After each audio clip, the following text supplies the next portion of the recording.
এসব ঝামেলার মধ্যে আমরা নাই কে কি হয়েছে সমস্যা কি ভাই?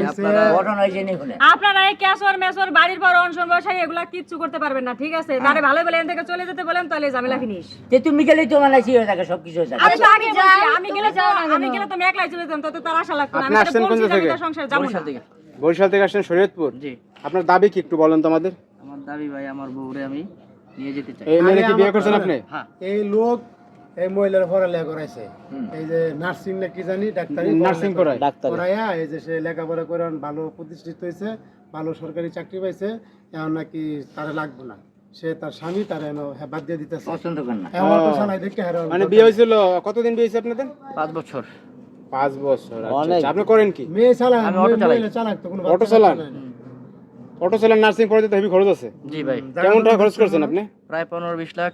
ও মাই গড, জায়গা জমি বেচছেন ঠিকই? হ্যাঁ, পাশাপাশি অনেক জায়গা শুনতে পাচ্ছি। এখন এই অটো বাদ দিয়ে দিতেছে। চিন্তা করছেন মাইয়া মানুষ কত মেয়ে চালাক আছে। আচ্ছা শুনেন, এই যে আপনি কি বিয়ে করছিল এই ছেলে? হ্যাঁ করছিলাম। তা বিয়ে করছেন, এখন মানবেন না কেন? ডিভোর্স দিবেন?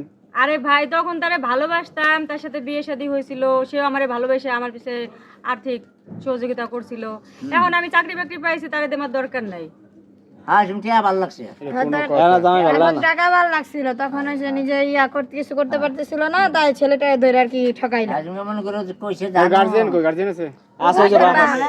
এই কাকা, গার্জিয়ানটা এই ছেলে যে এখন আপনার বাড়িতে অনশন করতে আছে, দাবি করতে আছে এই তার বউ কিংবা পড়াশোনা করাইছে আপনার মেয়ের, এগুলো সত্য জানেন আপনি? হ্যাঁ, এটা আমি জানি। পড়াশোনাও করাইছে, কোর্ট ম্যারেজ করে বিয়ে করছে, এটাও জানি। কিছু কিছু আর্থিক সহযোগিতা করছে, তাও জানি। হ্যাঁ। এখন মেয়ে বড় হয়েছে, মেয়ে যাবে কি যাবে না ওটা আমার দেখার বিষয় না। আসল কথা আপনি টাকা খাইছেন কেন? আপনি এখন মানবেন না, ভালো কথা। টাকা খাইছেন কেন? টাকা ফেরত দেন। আরে ভাই, টাকা কেমনে এমনি খাইছি? তারে ভালোবাসতাম, তার স্ত্রী ছিলাম, সে আমার পিছে টাকা খরচ তখন যাও করছে। ওখানে তো তুমি এখন আমি তার স্ত্রী। সংসার করব না, তারে ডিভোর্স দিয়ে দিব, তারে চলে যেতে বলে। তুমি তো এখনো তার স্ত্রী এখনো তো রয়েছে, স্ত্রী, তাই না? এখনো তো স্ত্রী। এখন চলে যাচ্ছ না কেন তুমি? আসি, ঠিক আছে, কিন্তু তারে চলে যেতে বলেন, আমি তারে ডিভোর্সটা দিয়ে দিব। কি ডিভোর্স দিবা? হ্যাঁ, তোমার ডিভোর্স হতে দেব না। খালি বললে হয় ডিভোর্স দিয়ে দিবেন, এত টাকা খায়া। বড় ভাই কি করতে চান? আপনার সাথে তো যাবে না, করবেন কি? যাবে না ভাই, আমি তো আমার বউ চাই ভাই। হুম? আপনারা যাইবো না, মিটমাট আমি কি করে দেন। করব? এখন আপনি যা মামলা করেন, আপনি কি করবেন? আমাদের টাকা দিতে কর।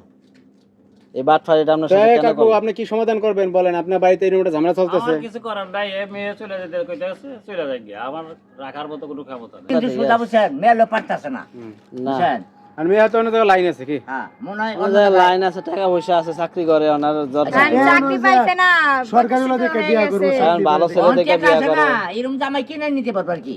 ওনার আচ্ছা যাই হোক, এখন ঘটনা হয়েছে শোনেন। এখন আপনি কি টাকা পয়সা ফেরত দিলে যাবেন নিয়ে? টাকা পয়সা নিয়ে না না না, আপনার বউ লাগবে? টাকা পয়সা আর কি, আমার বউ এটা কঠিন ভালোবাসতে তাইলে কঠিন ভালোবাসা। ভালোবাসা খাইয়া মায়ের ভাই, ফলে সে ফলে আমারে ধরে ভালোবাসতে পারে, তার প্রতি আমার এখন একটু ভালোবাসা নাই।